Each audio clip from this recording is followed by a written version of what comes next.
Isang araw, isang santo, may maligayang pagdating sa channel na nagbibigay pugay sa mga lalaki at babae na nagmarka sa kasaysayan ng simbahan sa buong panahon. Ngayon, 21 ng Abril, ipinagdiriwang natin si San Anselmo ng Canterbury. Kamusta?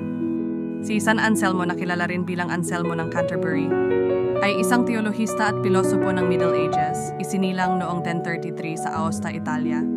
Madalas siyang tinatawag na Magnificent Doctor dahil sa kanyang malaking impluensya sa Kristiyanong teolohiya. Isang buhay ang ipinagkaloob ni Anselmo sa pagsusuri ng katotohanan at pagtatanggol sa Kristiyanong pananampalataya.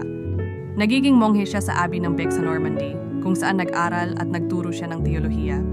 Sa huli, naging abad siya ng Abbey ng Bec, kung saan itinaguyod niya ang isang mahigpit na monastikong buhay at tumaladi mo na pag-aaral ng banal na kasulatan at ng aaral ng simbahan. Noong 1093, itinalaga si Anselmo bilang arsobispo ng Canterbury sa Inglaterra.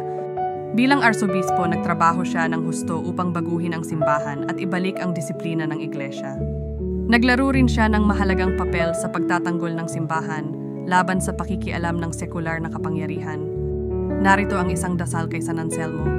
O Diyos, aming Ama, na binasbasan si San Anselmo ng karunungan at di malulupig na pananampalataya, bigyan mo kami sa pamamagitan ng kanyang panalangin, ng biyayang maunawaan ang mga hiwaga ng pananampalataya at mabuhay ayon sa iyong kalooban.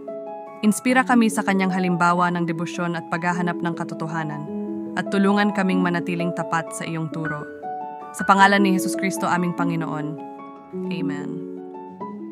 May iba pang mga santo na ipinagdiriwang ngayong araw. San Juan sa Ziari, ipakikilala namin sila sa aming mga susunod na video. Maligayang pagdiriwang sa lahat ng ipinanganak ngayong araw